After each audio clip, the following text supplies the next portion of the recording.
مفتی سلطان کے بیانات کے لیے مفتی سلطان آفیشل کو سبسکرائب کریں۔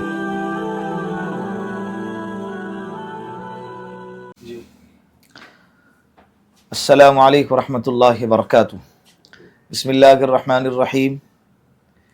قل هل يستوي الذين يعلمون والذين لا يعلمون، وقال تعالى في مقام آخر فاسألوا أهل الذكر إن كنتم لا تعلمون، صدق اللہ العظیم۔ ناظرین، آپ لوگوں کے سامنے ایک بات عرض کرنا چاہتا ہوں کہ آج جو مجلس ہماری آپ لوگوں کے سامنے دکھائی جا رہی ہے، یہ چند سوالات اور اس کے جوابات کی مجلس ہے، جو آپ لوگوں ہی کی طرف سے آئے ہوئے سوالات ہیں، اور جن سے سوال کیے جا رہے ہیں میں ان کا مختصر سا تعارف آپ لوگوں کے سامنے عرض کر دوں۔ ان کا نام ہے مفتی محی الدین صاحب۔ یہ ہمارے ہم عصر ہے، ہمارے ساتھی ہے۔ الحمدللہ ان کا حفظ جو ہے دونڈ امداد العلوم مدرسہ یوسفیہ کے اندر ہوا ہے، اور ان کی عالمیت دارالعلوم دیوبند میں ہوئی ہے، اور افتاء کا کورس ان کا دارالعلوم حیدرآباد میں ہوا ہے، اور الحمدللہ قضاء کا کورس پٹنہ کے اندر ہوا ہے، اور یہ رہنے والے بیڑ شہر کے ہیں۔ ماشاءاللہ دینی خدمات انجام دے رہے، مدرسہ پڑھا رہے۔ اللہ رب العزت سے دعا ہے کہ اللہ رب العزت ان کے علم سے امت مسلمہ کو بے انتہا فائدہ پہنچائے۔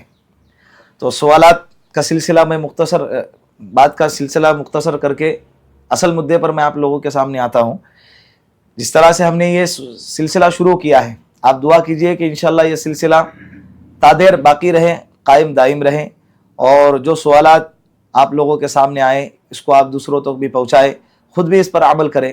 ایسا ہے اللہ کے رسول صلی اللہ قرآن کریم میں ہے کہ اللہ رب العزت فرماتے ہیں فَاسْأَلُوا أَهْلَ الذِّكْرِ إِن كُنتُمْ لَا تَعْلَمُونَ۔ اگر آپ کو کسی چیز کے بارے میں علم نہیں ہے تو آپ کو چاہیے کہ جس کو علم ہے، یعنی علماء کرام، ان سے سوالات کیے جائے اور ان سے پوچھ کر اپنی زندگی گزارنے کی کوشش کی جائے۔ تو اسی مناسبت سے مفتی صاحب آئے ہوئے ہیں پونہ شہر کے اندر، تو ان لوگوں کے مفتی صاحب کے سامنے ہم آپ لوگوں کے سوالات رکھ رہے ہیں۔ انشاءاللہ مفتی صاحب آپ کو جواب دیں گے، آپ سن لیجئے اور اس پر عمل کرنے کی کوشش کیجئے۔ ٹھیک ہے؟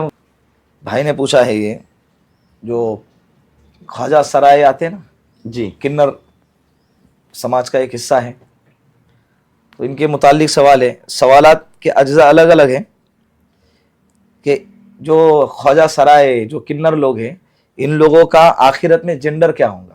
اسی طرح ایک ایسا سوال ہے کہ ان کی پیدائش کیا ہوتی ہے، کیسے ہوتی ہے، اور انتقال ہوتا ہے تو کیونکہ غیروں کے جنازے، مردوں کے جنازے، عورتوں کے جنازے سب نے دیکھے ہیں، لیکن ان لوگوں کے جنازے کی کیا شکل ہوتی ہے۔ اسی طرح ایک بہت اہم سوال ہے، مارکیٹ میں زیادہ معاشرے کے اندر بہت سارے لوگوں نے مجھ سے پوچھا ہے، ایک بھائی نے بھی یہ پوچھا ہوا ہے کہ کبھی کبھی ایسا ہوتا ہے کہ ہمارے مکانات کرائے پر ہم دیتے ہیں، تو کرایہ دار کبھی یہ کنر لوگ آتے ہیں، تو کیا ایسے کنر لوگوں کو کرائے پہ مکان دینا جائز ہے، یا اگر دے دیے تو ان کا کرایہ کھانا، ان کا جو لیا ہوا ہدیہ جو مال ہے وہ استعمال کرنا جائز ہے؟ قرآن مقدس میں اللہ کا ارشاد ہے یَهَبُ لِمَن يَشَاءُ إِنَاثًا وَيَهَبُ لِمَن يَشَاءُ الذُّكُورَ أَوْ يُزَوِّجُهُمْ ذُكْرَانًا وَإِنَاثًا وَيَجْعَلُ مَن يَشَاءُ عَقِيمًا۔ اولاد کا دینا اللہ کی طرف سے ہے، وہ جس کو چاہے لڑکا دے، لڑکی دے، یا جس کو چاہے بانجھ بنا دے، وہ مکمل کنٹرول اللہ ہی کو ہے۔ بعض دفعہ پہلی بات تو یہ ہے کہ یہ طے شدہ ہے کس کو کیا ہوگا، لیکن اگر ہم لوگ طبی نقطۂ نظر سے، ڈاکٹری کے اعتبار سے دیکھیں تو میاں بیوی کی بعض غلطیوں کی وجہ سے اس طریقے سے مرد اور عورت کے علاوہ تیسری جنس کی پیدائش ہوتی ہے۔ اس سلسلے میں احتیاط کرنی چاہیے، اور شریعت نے جن چیزوں کا ہمیں پابند بنایا ہے، جس دائرے میں ہمیں رہنے کا مکلف بنایا ہے، اس کے اندر ہم رہے۔ اب چونکہ تفصیل طلب معاملہ ہے، اور یہ طبی نقطۂ نظر سے کس وقت یہ شیمیل کی، جس کو کنر کہتے ہیں عام زبان میں، یا پھر معزز لفظ اس کے لیے خواجہ سرا ہے، کب پیدائش ہوتی ہے، کیا ہے، تو یہ تھوڑا تفصیل طلب معاملہ ہے۔ خلاصے کے طور پر اتنا ہی سمجھ لیں کہ زوجین کی غلطیوں کی وجہ سے بعض دفعہ یہ نسل پیدا ہو جاتی ہے، اور آج یورپ، امریکہ میں یہ تعداد بڑی حد تک کے پائی جا رہی ہے۔ بہرحال آپ کا سوال کہ جس میں ان کا آخرت میں جینڈر کیا ہوگا. اس میں بنیادی غلطی جو ہم لوگوں کو سمجھنے میں ہوتی ہے وہ یہ ہے کہ ہم لوگ کیا سمجھتے ہیں کہ یہ جینڈر جو ہے تو یہ تیسری ہی قسم ہے. ٹھیک ہے، تیسری قسم ہے، لیکن اس کے اندر بھی دو قسمیں ہیں.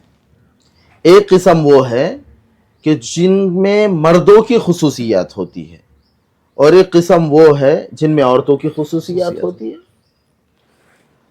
اب اگر کوئی کنر ایسا ہے، کوئی خواجہ سرا ایسا ہے کہ جس میں مرد کی خصوصیات غالب ہے تو اس کا حکم مردوں کے ساتھ شامل کیا جائے گا.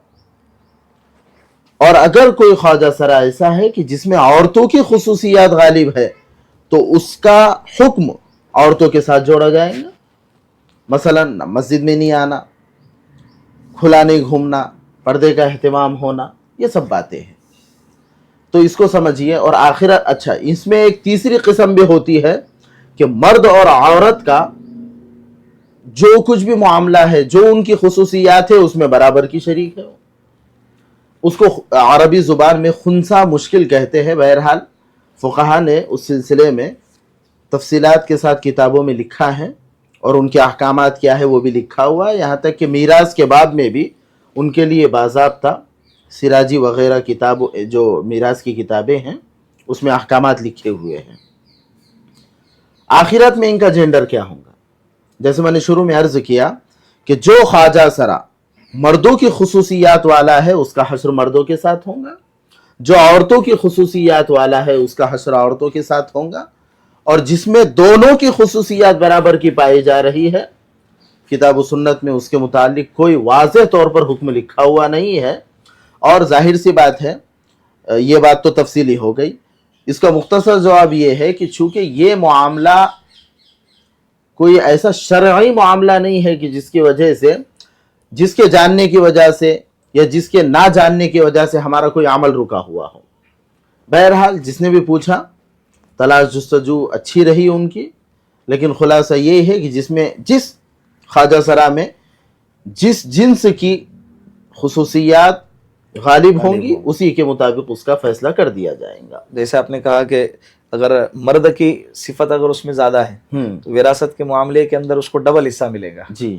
اور اگر عورت کی خصوصیت زیادہ ہے تو وراثت کے معاملے میں اس کو سنگل ملے گا. ایسے دنیاوی اعتبار سے بھی ہوں گا جنازہ کا. جی. اور اسی سوال کا ایک جزو، کیا ان کو مکان کرائے پر دیا جا سکتا ہے؟ اس کا جواب یہ ہے کہ اگر ان کی وجہ سے سوسائٹی میں، معاشرے میں، گلی محلے میں بے حیائی نہ پھیلے تو بالکل آپ ان کو کرایہ دے سکتے ہیں، کرائے پر مکان دے سکتے، کوئی معاملہ نہیں ہے. لیکن اگر وہ بے حیا ہے، مثلا ان کی وجہ سے نوجوان نسل کے بگڑنے کا اندیشہ ہو، تو ایسوں کو مکان کرائے پر نہ دیا جائے. آپ علیہ الصلوۃ والسلام کے زمانے میں مدینہ میں ایک ایسا ہی معاملہ پیش آیا تھا. جب آپ کو معلوم ہوا کہ جو مدینہ میں خواجہ سرا ایک شخص ہے، اس کے متعلق جب آپ کو معلومات ہوئی کہ وہ عورتوں کے معاملات سے واقف ہے، تو آپ نے اس کو مدینہ کی حدود سے باہر رہنے کا حکم دیا. کیوں؟ تو اس کے مدینہ میں رہتے ہوئے فتنے کا اندیشہ تھا اس کی طرف سے بھی، لہذا اس کو آپ نے مدینہ سے باہر رہنے کا حکم فرمایا. اسی حدیث مبارکہ کی روشنی میں یہ بات معلوم ہوتی ہے کہ اگر خواجہ سرا کی وجہ سے سوسائٹی، معاشرے میں فحاشی یا پھر بے رہ روی پھیلنے کا اندیشہ ہو تو ایسی صورت میں اس کو کرائے پر ہرگز مکان نہ دیا جائے. اور اگر ایسا معاملہ نہ ہو اور وہ ٹھیک ہو، اپنی حدود میں رہتا ہو، تو ایسی صورت میں اس کا آیا ہوا کرایہ لینا یہ جائز ہے، اس میں کوئی معاملہ نہیں. بہت سارے لوگ ان کو گری ہوئی نظر سے دیکھتے ہیں، حقارت سے دیکھتے ہیں، ان کے ساتھ مذاق اڑاتے ہیں، جی، ان کو ذلیل کرتے ہیں معاشرے کے اندر. چونکہ وہ بھی ہمارے سماج کا ایک اٹوٹ حصہ ہے، اس میں ان کی کوئی غلطی نہیں. ہاں جو خود ساختہ ہے اس کے لیے تو ظاہر سی بات ہے ممانعات ہے، اس کے لیے تو مردوں کے لیے ممانعات ہے کہ وہ عورتوں کی مشابہت اختیار کرے، عورتوں کے لیے یہ بات منع کی گئی کہ وہ مردوں کی.